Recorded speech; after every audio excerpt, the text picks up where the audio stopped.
आज हमने शुरू करना है अपना क्लास 6 का हिस्ट्री का जो चैप्टर 6 है, जिसका नाम है नए प्रश्न नए विचार। ये चैप्टर है, इसमें हम पढ़ेंगे बुद्ध के बारे में, गौतम बुद्ध के बारे में, महावीर के बारे में और उपनिषद और आश्रमों के बारे में। ठीक है, तो देखते हैं सबसे पहले चैप्टर में क्या है। इस चैप्टर में सबसे पहले है गौतम बुद्ध की कहानी। ठीक, तो जो गौतम बुद्ध थे उनका असली नाम था सिद्धार्थ। ठीक है, और ये बौद्ध धर्म के संस्थापक थे। इनका जो जन्म है वो हुआ था आज से करीब 2500 वर्ष पूर्व। नेपाल में हुआ था इनका जन्म, और वहाँ के कपिलवस्तु, नेपाल में कपिलवस्तु एक जगह है, वहाँ उस जगह के लुम्बिनी नामक एक स्थान पर, वहाँ पर इनका जन्म हुआ था। और ये कहाँ है? नेपाल में है। ये कपिलवस्तु है नेपाल में, वहाँ पर गौतम बुद्ध का जन्म हुआ था। ये वो समय था जब लोगों के जीवन में बहुत ज़्यादा परिवर्तन हो रहे थे, क्योंकि इस समय क्या हो रहा था कि जो महाजनपद थे उनका उदय हो रहा था। महाजनपद कैसे बने? छोटे छोटे जो जनपद हैं उनसे मिलकर बड़े शक्तिशाली जो राज्य थे उनको महाजनपद बोला गया, और इनके जो राजा थे वो बहुत ज़्यादा शक्तिशाली बन चुके थे। चलिए अब आगे देखते हैं। ठीक है, इसमें क्या है कि जो गौतम बुद्ध थे उनका जो जन्म था वो एक क्षत्रिय कुल में हुआ था, और शाक्य गण के एक छोटे से राज्य से ये संबंधित थे। इनका इसीलिए इन्हें शाक्य मुनि भी कहा जाता था, क्योंकि एक राजकुमार थे। ठीक है, तो इनका जो जीवन था वो बहुत ज़्यादा सुख सुविधाओं में बीता था। जब सिद्धार्थ थोड़ा बड़े हुए तो उनके मन में अलग अलग तरह के प्रश्न उठने लगे, और उन्हीं प्रश्नों को खोजने के लिए या फिर ज्ञान की तलाश में सही अर्थ को, जीवन के सही अर्थ को समझने के लिए उन्होंने अपना घर छोड़ दिया और वे इधर उधर भटकने लगे। उन्होंने बहुत ढेर सारे जो विचारक थे, चिंतक थे, ज्ञानी थे, उनसे प्रश्न किए। वो उनसे मिलते थे, जहाँ भी वो जाते थे विचारकों से, ज्ञानियों से वो मिलते थे, तो उनसे कई तरह के प्रश्न भी वो करते थे। ठीक है, लेकिन उनके प्रश्नों के जो उत्तर थे उन्हें नहीं मिल पा रहे थे, सही उत्तर नहीं मिल पा रहे थे। तो वो फिर क्या हुआ कि आगे की रास्ता जो यात्रा थी वो फिर करने लगते। ठीक है, तो इस तरह से वो धीरे धीरे अपने पथ पर, अपने सत्य को जानने के लिए इधर उधर भटकने लगे। अंत में तो वो क्या हुआ कि उन्होंने सोचा कि अब ऐसे तो मुझे किसी से पता नहीं चल पाएगा कि क्या है सत्य, तो उन्होंने स्वयं ही निश्चय किया कि वो स्वयं ही ज्ञान की प्राप्ति करेंगे। और इसके लिए उन्होंने क्या किया कि बोधि गया जो बिहार है वहाँ पर एक पीपल के वृक्ष के नीचे ध्यान लगाकर वो बैठ गए, और कई दिनों तक ध्यान लगाने के बाद, तपस्या करने के बाद उन्हें ज्ञान की प्राप्ति हुई, और इसके बाद वो बुद्ध के नाम से जाने लगे।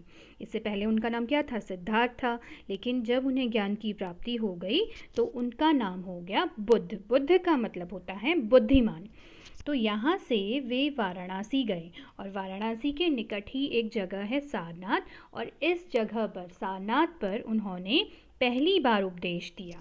ठीक है, उन्होंने लोगों को समझाया कि जो जीवन है वो क्या है, क्या करना चाहिए जीवन में, किस तरह से उन्हें ज्ञान की प्राप्ति हुई। इस तरह से लोगों को उन्होंने समझाया, दूसरे लोगों को भी समझाया, और अपनी शिक्षा का प्रचार प्रसार किया। जो उनके अनुयायी थे, जो उनको बहुत मानते थे, उनकी बातों से प्रभावित थे, वे भी उनकी शिक्षाओं को एक जगह से दूसरी जगह लोगों में फैला रहे थे, लोगों से इनका प्रचार प्रसार कर रहे थे।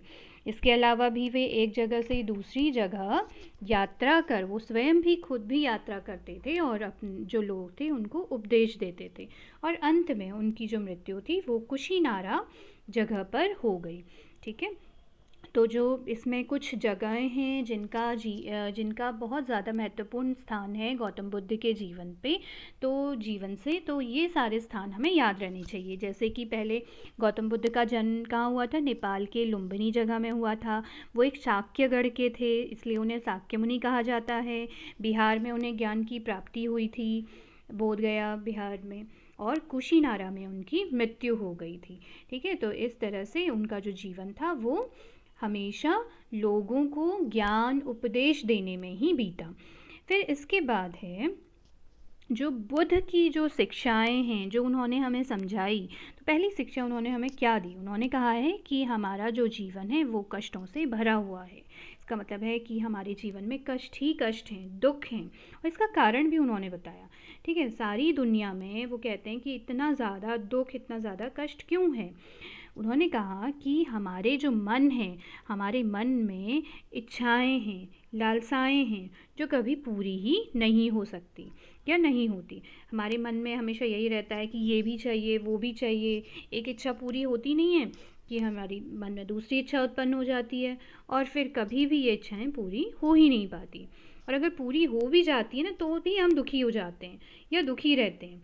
कई बार तो ऐसा भी होता है कि जो चीज़ हम चाहते हैं वो भी हम प्राप्त कर लेते हैं, पर फिर भी हम संतुष्ट नहीं होते। जैसे माना कि आप अपने माता पिता से बहुत समय से कहानी की किताब मांग रहे हैं। जब वो आपको कहानी की किताब लाकर दे देते हैं तो फिर आपके मन में फिर नई इच्छा उत्पन्न हो जाती है कि आपको एक घड़ी चाहिए। फिर जब घड़ी आ जाएगी फिर अब साइकिल चाहिए होगी। तो ऐसे ही हमारी जो इच्छाएं होती हैं वो कभी पूरी नहीं हो पाती, और इस वजह से हम क्या रहते हैं? हमेशा दुखी रहते हैं, और अधिक चीज़ों को पाने की इच्छा हमारे मन में हमेशा जन्म लेती रहती है। तो बुद्ध ने जो हमारी ये इच्छाएं हैं उन्हें कहा है तृष्णा, या फिर तन्हा उन्होंने इसे नाम दिया है। हमारी जो इच्छाएं हैं, जो लालसाएं हैं, उन्हें बुद्ध ने कहा है तृष्णा।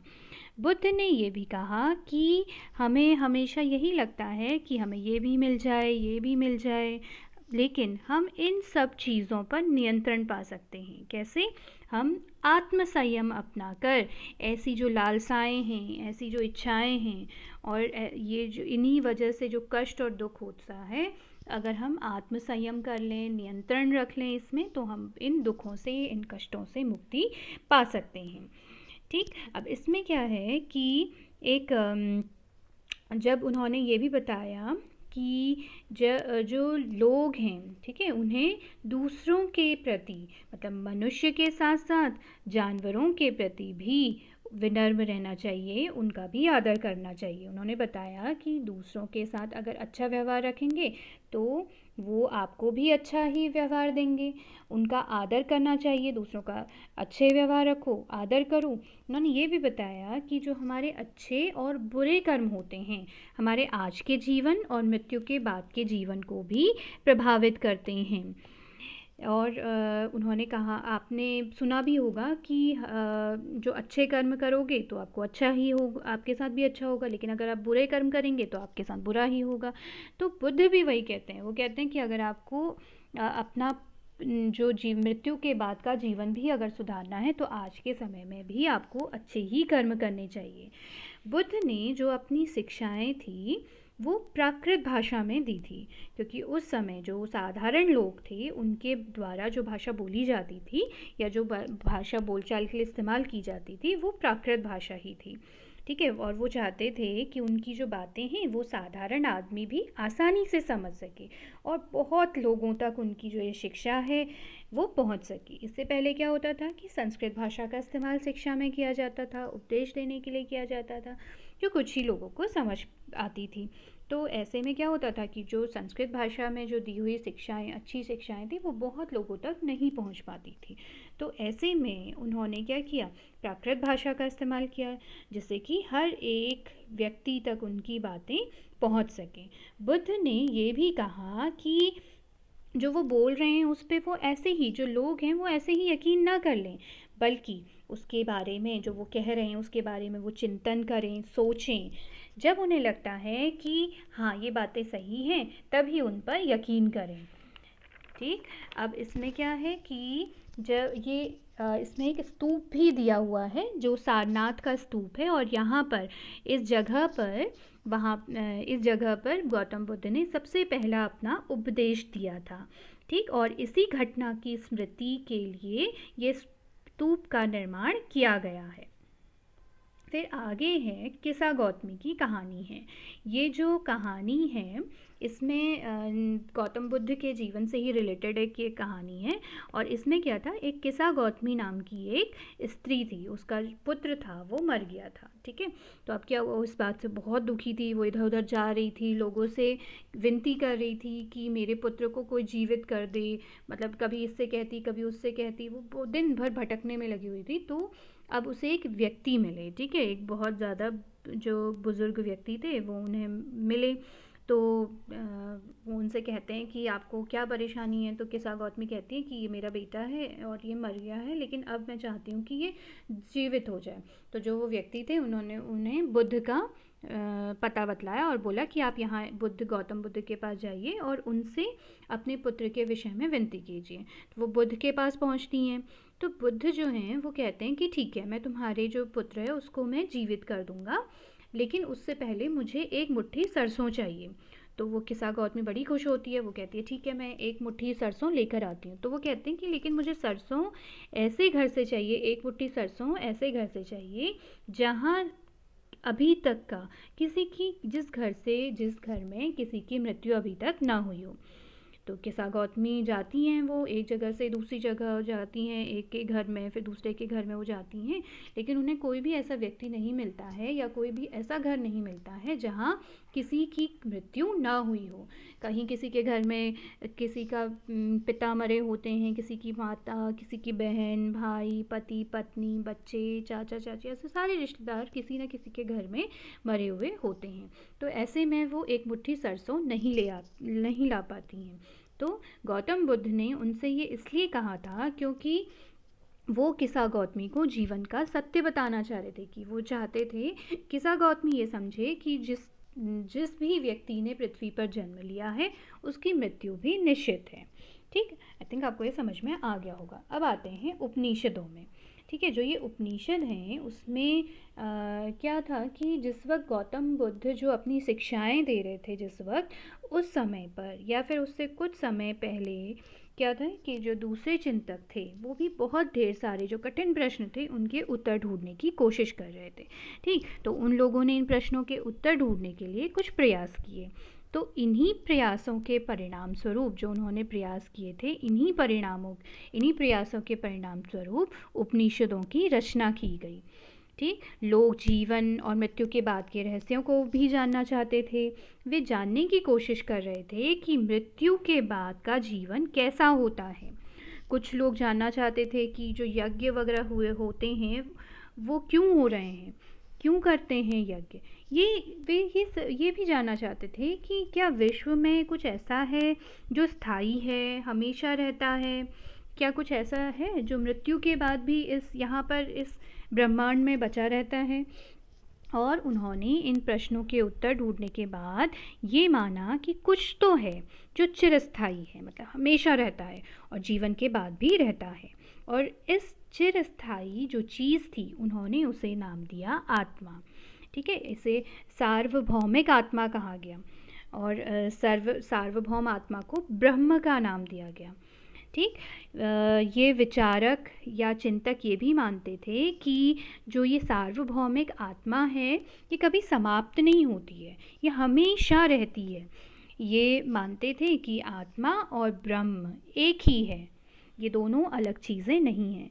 ये सब थोड़ा सा फिलॉसफी वाली बातें हैं, दर्शन की बातें हैं, थोड़ा कठिन विषय है। तो अब आगे बढ़ते हैं। ठीक है, ये एक विचार था, ठीक, जिसके बारे में हमने पढ़ा कि ब्रह्म और आत्मा क्या हैं, वो एक हैं। ये सब ऐसे विचार जो थे वो उपनिषदों में उनका संकलन हुआ, उसमें लिख दी गई ये सारी चीज़ें। ठीक, तो ऐसे कई विचार उपनिषद में लिख दिए गए। उपनिषदों की जो रचना थी वो बुद्ध के समय पर ही हुई थी। हमने वेदों के बारे में पढ़ा है जिसमें ऋग्वेद, सामवेद, अथर्ववेद, यजुर्वेद आते हैं और इन्हीं वेदों की रचना के बाद उपनिषद लिखे गए हैं। इसीलिए इन उपनिषदों को उत्तर वैदिक ग्रंथ भी कहा जाता है। उपनिषद का जो अगर हम शाब्दिक अर्थ देखते हैं तो उसका मतलब होता है गुरु के समीप बैठना, उसके पास बैठना। उपनिषदों को गुरु और शिष्य के बीच में, मतलब अध्यापक और विद्यार्थी के बीच में जो संवाद होता है उस शैली में उपनिषद लिखे गए हैं। प्रश्न पूछते हैं, शिष्य के मन में कोई उत्सुकता है, कुछ जानने की इच्छा है तो वो गुरु से प्रश्न पूछते हैं, गुरु उसका उत्तर देते हैं। इस तरह से ये संवाद शैली में उपनिषद लिखे गए हैं। ठीक है, ये विचार सामान्य वार्तालाप के रूप में लिखे गए हैं। अब इसमें क्या है कि आगे हम देखते हैं, इसमें एक कहानी दी है बुद्धिमान भिखारी की। ये जो बुद्धिमान भिखारी की कहानी है ये छांदोग्य उपनिषद से ली गई है। इसमें क्या था कि 2 ऋषि थे जिनका नाम था शौनिक और अभिप्रतारण। तो ये जो दोनों जो ऋषि थे वो आत्मा की, सार्वभौम आत्मा की उपासना करते थे, उसको मानते थे। और एक दिन जैसे ही वो लोग खाना खाने के लिए बैठते हैं तो एक भिखारी आता है उनके पास और उनसे भोजन मांगता है, उनसे खाना मांगता है। जो शौनक ऋषि हैं वो कहते हैं कि नहीं, हम तुम्हें कुछ नहीं दे सकते, हम तुम्हें भोजन नहीं दे सकते। तो भिखारी उनसे कहते हैं कि आप मुझे ये बताइए, आप इतने विद्वान हैं, आप इतने श्रेष्ठ हैं, आप मुझे बताइए आप उपासना किसकी करते हैं। तो जो अभिप्रतारण जो ऋषि हैं वो उन्हें उत्तर देते हैं कि हम लोग सार्वभौम आत्मा की उपासना करते हैं, उसकी पूजा करते हैं। तो उसका मतलब हुआ कि जो भिखारी हैं वो उनसे कहते हैं कि इसका मतलब हुआ कि जो सार्वभौम आत्मा जिसकी आप पूजा करते हैं, जिसकी आप उपासना करते हैं, क्योंकि वो दिखाई तो देती नहीं है, इसका मतलब कि वो सब जगह व्याप्त है, वो सभी जगह है। तो जो ऋषि हैं वो कहते हैं हाँ बिल्कुल, हमें ये पता है कि वो सभी जगह है, सब में है। तो भिखारी कहते हैं कि अगर आप ये मानते हैं कि सार्वभौम आत्मा सब जगह विद्यमान है तो वही सार्वभौम आत्मा मुझ में भी विद्यमान है, तो क्योंकि मैं भी इस विश्व का भाग हूँ। तो जो ब्राह्मण है वो कहते हैं हाँ हाँ आप ठीक कह रहे हैं। और उसके बाद क्या करते हैं, जो भिखारी हैं वो कहते हैं कि अगर आप मुझे भोजन देने से मना कर देंगे तो आप, इसका मतलब जिसकी आप पूजा करते हैं उसी को भोजन देने से आप मना कर रहे हैं। तो जो दोनों ऋषि थे उन्हें भिखारी की बात समझ में आ गई और उन्होंने भिखारी को अच्छे से भरपेट भोजन खिलाया।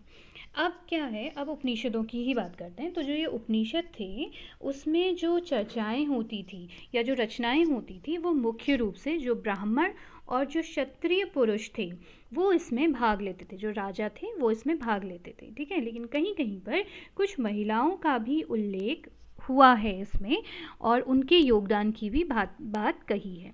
तो ऐसी ही एक महिला थी जो राज दरबार में होने वाली जो चर्चाएं थी उसमें हिस्सा लेती थी, उनका नाम था गार्गी। ठीक है, अब जो गरीब लोग थे वो शायद ही ऐसे वाद विवाद, ऐसी चर्चाओं में हिस्सा ले पाते थे। लेकिन एक जगह पर जो सत्यकाम जाबाल हैं उनका नाम आया है और ये जो व्यक्ति थे वो बहुत निर्धन थे, बहुत ज़्यादा गरीब थे और इनकी माता जो थी वो एक दासी थी और उन्हीं के नाम पर इनका नाम, जिसका नाम था, दासी का नाम था जाबाली। ठीक है, तो अपनी माता के ही नाम पर इनका नाम सत्यकाम जाबाल पड़ा था। तो जो सत्यकाम जाबाल थे इनको, इनके मन में भी सत्य जानने की बहुत ज़्यादा जिज्ञासा थी कि सत्य क्या है, जीवन क्या है। तो ऐसे में एक गौतम नाम के एक ऋषि मिले थे, ये गौतम बुद्ध नहीं हैं बल्कि दूसरे ब्राह्मण हैं, वो इन्हें मिले और उन्होंने, गौतम ने इन्हें अपना शिष्य बना लिया और उन्हें सत्य के बारे में या फिर और चीज़ों के बारे में, जीवन के बारे में अपनी शिक्षाएं दी। तो गौतम जो ऋषि थे, जब उन्होंने अपना शिष्य उन्हें बनाया, क्योंकि उन्हें, उनसे वो बहुत प्रभावित थे सत्यकाम जाबाल से, और क्योंकि वो जानना चाहते थे कि सत्य क्या है और कई जीवन के जो रहस्य हैं वो जानना चाहते थे, वो बहुत प्रभावित थे गौतम ऋषि उनसे और उन्होंने उसे अपना शिष्य बना लिया। जो उपनिषद के कई विचार हैं उनका जो विकास है वो बाद में शंकराचार्य द्वारा किया गया, जिनके बारे में हम क्लास 7th में पढ़ेंगे। ठीक, अब क्या है कि यहाँ पर हम बात करेंगे व्याकरणविद पाणिनि की। ठीक है, तो जो व्याकरणविद पाणिनि थे उन्होंने क्या किया था कि जितनी भी संस्कृत भाषा की जो व्याकरण है जो लिखी गई है वो पाणिनि द्वारा ही लिखी गई है। संस्कृत भाषा की जो व्याकरण है वो पाणिनि द्वारा लिखी गई है। ये बहुत ज़्यादा प्रसिद्ध विद्वान थे, बहुत ज़्यादा इनकी प्रसिद्धि थी। इन्होंने स्वर और व्यंजन, आपको पता है स्वर और व्यंजन हिंदी में हम पढ़ते ना, क ख ग घ अ आ ई, ये स्वर और व्यंजन है। तो अब इसमें क्या है कि जब इन्होंने क्या किया, स्वर और व्यंजनों को विशेष क्रम में रखा और उनके आधार पर, उस विशेष क्रम के आधार पर इन्होंने कुछ सूत्रों की रचना की। ठीक है, और इन सूत्रों के प्रयोग से उन्होंने संस्कृत भाषा के प्रयोगों के नियम के लिए लघु सूत्र लिखे। और ये करीब लगभग 3000 जो सूत्र थे उनके द्वारा लिखे गए थे, लघु सूत्र लिखे गए थे। फिर इसके पहले हमने गौतम बुद्ध के बारे में पढ़ लिया है, उपनिषद के बारे में पढ़ लिया। अब हम पढ़ेंगे जैन धर्म के बारे में। जो जैन धर्म है, उसके अंतिम जो तीर्थंकर थे या गुरु थे वो थे 24वें जो गुरु थे वो थे तीर्थंकर वर्धमान महावीर। और इनका जन्म भी करीब 2500 वर्ष पूर्व ही हुआ था। ये वही समय था या 2500 वर्ष पूर्व ही जैन धर्म के जो महावीर तीर्थंकर थे, वर्धमान महावीर जो थे, इन्होंने भी अपने जो शिक्षा थी या जैन धर्म था उसका प्रचार प्रसार किया था। ये वही समय था जब गौतम बुद्ध भी थे। पर महावीर और गौतम बुद्ध कभी भी अपने जीवन में एक दूसरे से मिले ही नहीं थे। महावीर जो थे वो लिच्छवी कुल के एक क्षत्रिय राजकुमार थे और वज्जी संघ के सदस्य थे। इनका जो संघ था उसका नाम था वज्जी संघ। और इस संघ के बारे में हमने जो चैप्टर 5 है वहाँ पे पढ़ा हुआ है। जब इनकी आयु 30 वर्ष की हो गई तो इन्होंने भी अपना घर छोड़ दिया। जैसे कि गौतम बुद्ध ने अपना घर छोड़ दिया था, वैसे ही इन्होंने भी 30 वर्ष की आयु में अपना घर छोड़ दिया था और ये जंगल में रहने लगे थे। और जीवन के बारे में सत्य जानने के प्रयास में वो इधर उधर भटकने लगे थे। और 12 वर्ष तक का जब इन्होंने बहुत ज़्यादा कष्टकारी और एकाकी जीवन जिया, उसके बाद इन्हें ज्ञान की प्राप्ति हुई। अब आगे देखते हैं, जो इनकी शिक्षाएं थी उनके बारे में बात करते हैं। तो जो महावीर थे वो कहते थे कि जो भी सत्य को जानना चाहता था, चाहे वो स्त्री हो या पुरुष हो, उसे अपना घर छोड़ना पड़ेगा और उसे अहिंसा के नियमों को मानना पड़ेगा। बिल्कुल कड़ाई से उन्हें पालन करना पड़ेगा अहिंसा के नियमों को। ठीक है, अहिंसा का मतलब होता है कि किसी भी जीव को किसी भी प्रकार की हानि ना पहुंचाना, क्योंकि हर एक जीव के लिए उसका जीवन बहुत महत्वपूर्ण होता है, उसे अपना जीवन प्रिय होता है। ठीक है, तो इसीलिए हमें किसी भी जीव पर हिंसा नहीं करनी चाहिए, उसे किसी तरह की भी हानि नहीं पहुंचानी चाहिए, ना ही उसकी हत्या करनी चाहिए। ठीक है, तो महावीर जो थे उन्होंने जो अपनी शिक्षा थी वो प्राकृत भाषा में दी थी। अब इसलिए उनकी जो शिक्षा थी वो भी बहुत लोगों तक फैल पाई, लोग उसे समझ पाए। महावीर के जो मानते थे महावीर को, उन लोगों को जैन कहा जाता था। ठीक है, जैन उन्हें बोला जाता था जो महावीर स्वामी की शिक्षाओं को मानते थे। अब इसमें क्या है कि जो महावीर हैं वो अपनी भाषा जो थी वो जो अपनी शिक्षा थी वो प्राकृत भाषा में देते थे। अलग अलग देशों, मतलब अलग अलग देश के जो हमारे हिस्से थे, जो देश के अलग अलग हिस्से थे, वहाँ पर अलग अलग तरह की प्राकृत भाषा थी वो बोली जाती थी। जैसे मगध की अगर हम बात करें, वहाँ जो प्राकृत बोली जाती है उसे हम मागधी कहते हैं। इसी तरह से जैसे हिंदी की अगर हम बात करते हैं तो यूपी में अलग तरह की हिंदी बोली जाती है। ठीक है, हरियाणा में अलग तरह की हिंदी बोली जाती है। तो इस तरह से जब अलग अलग जगहों पर देश के अलग अलग हिस्से में अलग तरह की जो प्राकृत भाषा वो इस्तेमाल की जाती थी, तो वो उसी जगह से उस भाषा का भी नाम हो जाता है। जैसे मगध में बोली जाती थी तो उसे मागधी बोलते थे। ठीक, अब जो जैन धर्म को जो मानते थे वो बहुत ज़्यादा कठिन नियमों का पालन करते थे और उन्हें जो अपना जीवन था वो बहुत ज़्यादा साधारण बिताना पड़ता था। वे भोजन के लिए क्या करते थे, भिक्षा मांगते थे और उन्हें पूरी तरह से ईमानदार होना पड़ता था। और चोरी करने की तो मतलब उन्हें बिल्कुल ही मनाही थी, वो चोरी नहीं कर सकते थे। उनके जो अनुयायी थे उन्हें ब्रह्मचर्य का पालन करना पड़ता था, यानी कि उन्हें शादी नहीं करनी पड़ती थी, मतलब शादी वो नहीं कर सकते थे। और जो पुरुष थे उन्हें अपने वस्त्रों सहित, मतलब वस्त्र का त्याग करना पड़ता था, सब चीज़ का उन्हें त्याग करना पड़ता था। अब जो यहाँ पे एक बॉक्स दिया हुआ है, देखते हैं बॉक्स में क्या है। इसमें जैन शब्द बोला गया है। जैन शब्द का इन्होंने बोला कि जिन से निकला है, जिन एक शब्द है उससे निकला, और जिन का मतलब होता है विजेता, विजेता यानी कि जीतने वाला। तो वैसे ही जैन शब्द निकला है। अब इसमें ये बताया है कि जो ऐसे व्यक्ति थे, मतलब जो अधिकांश व्यक्ति थे जो जैन धर्म को मानना चाहते थे, उनके लिए ये जैन धर्म को मानना या उसके नियमों को मानना बहुत ज़्यादा कठिन होता था। फिर भी कई लोग जो हैं वो अपना घर छोड़ रहे थे और महावीर के अनुयायी बन रहे थे। जो घर पर ही रहकर जैन धर्म को मानते थे तो वो लोग क्या करते थे, जो ये भिक्खु और भिक्खुनी थे, मतलब कि जो घर को त्याग रहे थे, तो उन्हीं को बोला गया है भिक्खु और भिक्खुनी। ठीक, तो प्राकृत भाषा में अगर हम भिक्खु और भिक्खुनी का मतलब जानते हैं तो इनका मतलब होता है साधु भिखारी। ठीक है, तो उनको भोजन देकर उनके खाने पीने की व्यवस्था कर रहे थे, उनकी मदद कर रहे थे।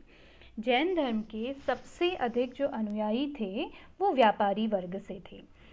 ठीक है, और जो किसान थे वो भी इस धर्म को अपनाना चाह रहे थे, पर उनके लिए ये जैन धर्म को मानना थोड़ा सा कठिन हो रहा था, क्योंकि उन्हें क्या होता था कि जो जब अच्छी फसल उन्हें चाहिए होती थी तो उन्हें कीड़े मकोड़ों को मारना ही पड़ता था, क्योंकि वो जो कीड़े मकोड़े थे वो उनकी फसल को, किसानों की फसल को नुकसान पहुंचाते थे। तो जाने अनजाने तो जो किसान थे वो जो कीड़े थे उनको मारते ही थे अपनी अच्छी फसल के लिए। तो अब जैन धर्म तो कहता है कि भाई आप किसी भी जीव को नहीं मार सकते थे, तो ऐसे में जो किसान थे उनको जैन धर्म को अपनाना या मानना बहुत ज़्यादा मुश्किल होता था। तो जैन धर्म का जो प्रसार प्रचार है वो देश के कई हिस्सों में हुआ, मुख्यतः उत्तर भारत में, और उसके साथ साथ गुजरात, तमिलनाडु, कर्नाटक में भी ये जो जैन धर्म है ये फैला या लोगों ने इसको फैलाया। कई वर्षों तक जो महावीर थे और उनके जो शिष्य थे उन्होंने मौखिक रूप से ही शिक्षाएं दी, मतलब एक पीढ़ी से दूसरी पीढ़ी तक जो शिक्षा पहुंचती थी, जो उनके जो जैन धर्म के उपदेश थे वो पहुंचते थे, वो मौखिक रूप से ही पहुंच रहे थे। फिर करीब 1500 वर्ष पूर्व इन्हें लिखना शुरू किया गया, और आज के समय में ये सारी की सारी जो लिखित रचनाएं हैं वो गुजरात के वल्लभी नामक स्थान में सुरक्षित रखी गई हैं। अब बात करते हैं संघ की। संघ क्या था कि जो महावीर और जो बुद्ध जो दोनों थे वो मानते थे कि जब हम घर को त्यागेंगे, हर चीज़ का त्याग कर देंगे, तभी हमें सच्चे ज्ञान की प्राप्ति हो सकती है। और महावीर और बुद्ध दोनों ने ही अपने अनुयायियों को ये जो ठहरने की व्यवस्था की थी वो संघ जगह पर की थी। संघ मतलब उन लोगों के लिए बनाया गया था जिन्होंने अपना घर त्याग दिया था। ठीक, अब इसमें क्या था कि संघ में जो रहने वाले जो बौद्ध भिक्षु होते थे उनके लिए नियम बनाए गए थे, और ये सारे के सारे जो नियम थे वो विनय पिटक नाम के ग्रंथ में मिलते हैं। उनके जो बौद्ध संघ के नियम थे उन्हें विनय पिटक नाम की जो पुस्तिका थी उसमें संकलित किया गया, उन्हें इकट्ठा किया गया, लिख कर रखा गया है। तो इस ग्रंथ में कहा गया है कि स्त्री और पुरुष दोनों ही संघ में आ सकते हैं, कोई भी व्यक्ति संघ में प्रवेश ले सकता है, और दोनों के लिए अलग अलग संघ बनाए गए हैं। कोई भी व्यक्ति संघ में आ सकता था, पर यदि अगर कोई बच्चा अगर संघ में आना चाहता है तो सबसे पहले उसे अपने माता पिता से अनुमति लेनी पड़ेगी। अगर दास आना चाहता है तो उसे अपने स्वामी से अनुमति लेनी पड़ेगी। अगर कोई व्यक्ति राजा के यहाँ काम करता है, राजा के दरबार में काम करता है, तो उसे राजा से अनुमति लेनी पड़ती थी। इसी के साथ अगर कर्जदार हैं तो उसे भी अनुमति लेनी पड़ती थी अपने देनदारों से, और साथ में अगर स्त्री है तो उसे भी अपने पति से संघ में रहने की इजाज़त या फिर अनुमति लेनी पड़ती थी। जो लोग संघ में रहते थे वो बहुत ही साधारण जीवन व्यतीत करते थे, उन्हें बहुत साधारण जीवन व्यतीत करना पड़ता था, और वे लोग ज़्यादातर जो अपना समय था वो लोग ध्यान में ही लगाते थे। एक निश्चित समय पर उन्हें समय बांटा गया था कि आप इस समय जाएंगे, और शहरों या गांव में वो लोग जाते हैं और वहाँ से भिक्षा मांगते थे। एक निश्चित समय पर वो शहर में जाते थे या गांव में जाते थे और वहाँ से वो भिक्षा मांगते थे। उन लोगों को, मतलब अगर पुरुष होते तो उन्हें भिक्खु बोला जाता था, और महिलाएं होती तो उन्हें भिक्खुणी बोला जाता था। ठीक है, साधु या भिखारी बोला जाता है इन्हें प्राकृत शब्द में। तो वो लोग क्या करते थे कि आम लोगों को शिक्षा देते थे, जहाँ वो जाते थे भिक्षा मांगने के लिए वहाँ पर वो शिक्षाएं भी देते थे और दूसरों की मदद करते थे। अब ऐसे में जब क्या होता था कि जब कभी उनके मध्य भी कभी अगर मतभेद जैसी स्थिति उत्पन्न हो जाती थी तो वो अपने जो मतभेद थे उनका भी निपटारा वो लोग बैठकों में अपनी चर्चाएं करके कर लेते थे। संघ में जो प्रवेश लेते थे उनमें ब्राह्मण भी होते थे, क्षत्रिय भी होते थे, व्यापारी भी थे, मजदूर, नाई, गण, दास, ये सब शामिल थे। ठीक है, इनमें से कुछ लोगों ने, इन्हीं में से जो लोग जिन्होंने यहाँ प्रवेश किया था संघ में, उनमें से कुछ लोगों ने जो बुद्ध की शिक्षाएं थी, जो बुद्ध अपने शिष्यों को शिक्षाएं देते थे अपने संघ के जीवन के बारे में, वो कविता के रूप में उन्होंने लिखा।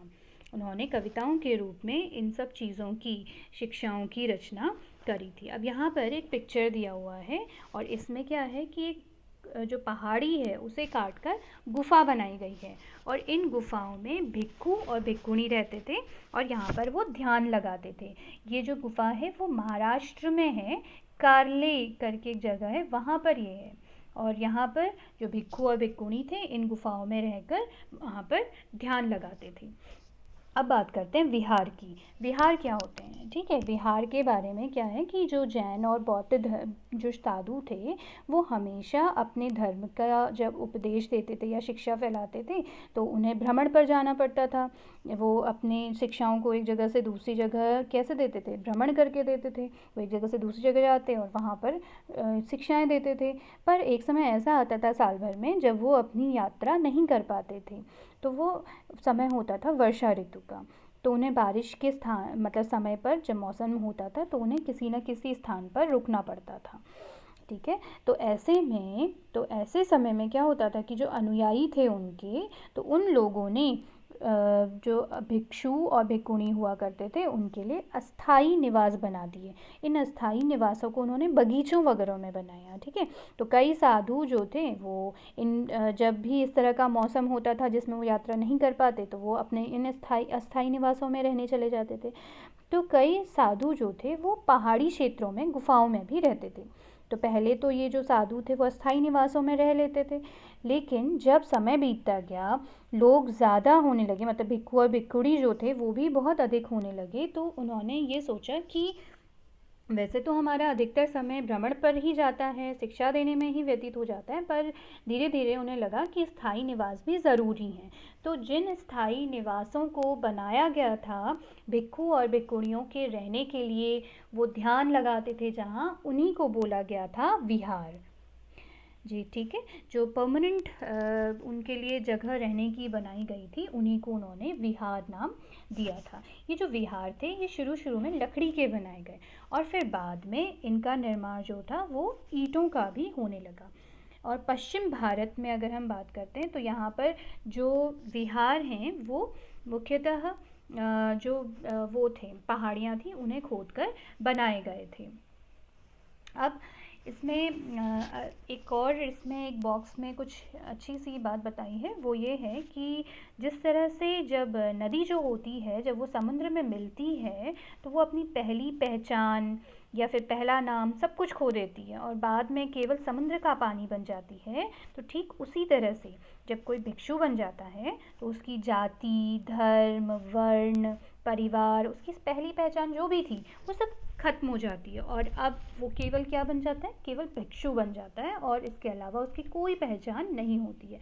जिस तरह से जो नदी के पानी के बारे में उन्होंने बताया कि पहले तो नदी का अपना खुद का पानी होता है, उसका अपना नाम होता है, लेकिन जब वो समुद्र में जाकर मिलने वाली होती है या समुद्र में जाकर मिल जाती है तो वो समुद्र के नाम से जानी जाती है, वो किसी नदी के नाम से नहीं जानी जाती। तो उसी तरह से जब कोई भी व्यक्ति संघ में प्रवेश कर लेता है, भिक्षु बन जाता है, तो उसकी जो पहले की पहचान थी वो भी सब समाप्त हो जाती है और वो केवल क्या बन जाता है? सिर्फ भिक्षु बन जाता है।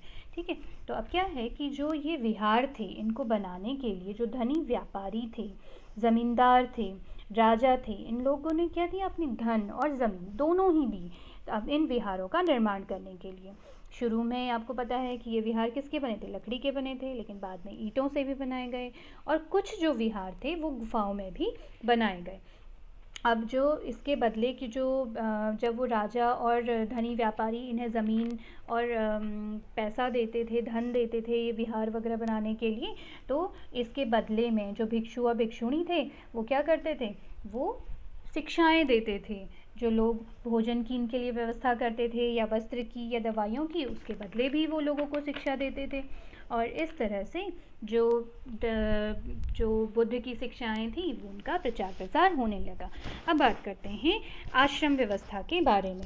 जिस समय जो गौतम बुद्ध और जो जैन धर्म था उसमें लोकप्रिय हो रहा था, तो उस समय क्या था कि जो ब्राह्मण थे उन्होंने आश्रम व्यवस्था विकसित करी थी, उन्होंने आश्रम व्यवस्था का विकास किया था। तो आश्रम व्यवस्था का मतलब ये नहीं होता है कि कहीं किसी जाकर रहने से इसका मतलब है आश्रम का, नहीं, ऐसा नहीं है, बल्कि इसके अनुसार जो जीवन था उसको 4 चरणों में बांटा गया था।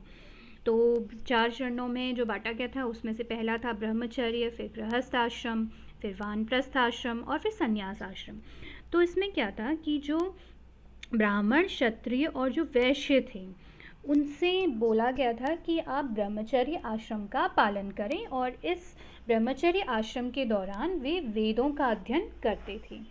अब इसमें सबसे पहले अगर हम ब्रह्मचर्य की जब हम बात करें तो इस वक्त व्यक्ति को बहुत साधारण जीवन जीना पड़ता था और उन्हें वेदों को पढ़ना पड़ता था। जब गृहस्थ आश्रम की बात करते हैं तो गृहस्थ आश्रम में क्या होता था, फिर उनकी शादी हो जाती थी और उन्हें इस आश्रम को मानकर, इस गृहस्थ आश्रम को मानकर अपने परिवार की जिम्मेदारियां उठानी पड़ती थी। फिर वानप्रस्थ आश्रम आता है, तो इस आश्रम का पालन करने वाले व्यक्ति को वन में जाकर ध्यान लगाना पड़ता है। वो वहाँ पर जाकर वन जाते हैं और वहाँ वन में जाकर, जंगल में जाकर वो साधना करते हैं, त्याग करते हैं। फिर जब संन्यास का पालन करने का समय आता था तो वो अपना सब कुछ त्याग देते थे, ठीक है, और मोह माया के जो कहते हैं ना मोह माया का जाल है, तो उसको सबसे मुक्त हो जाते थे और संन्यास का पालन करते थे। ये जो आश्रम व्यवस्था थी इसमें पुरुषों को कुछ समय जो था वो अपना ध्यान में व्यतीत करना ही पड़ता था। जो महिलाएं थी उन्हें वेद पढ़ने की अनुमति नहीं थी और उन्हें अपने लिए किसी भी तरह का आश्रम चुनने की भी उनके लिए कोई अनुमति नहीं थी, और उन्हें उसी आश्रम को मानना पड़ता था जो कि आश्रम उनके पति द्वारा चुना जाता था। जो भी आश्रम उनके पति द्वारा चुना जाएगा तो वही आश्रम जो है वो उनकी पत्नी या फिर स्त्रियां भी मानेंगी। आई होप आपको ये चैप्टर समझ में आ गया होगा।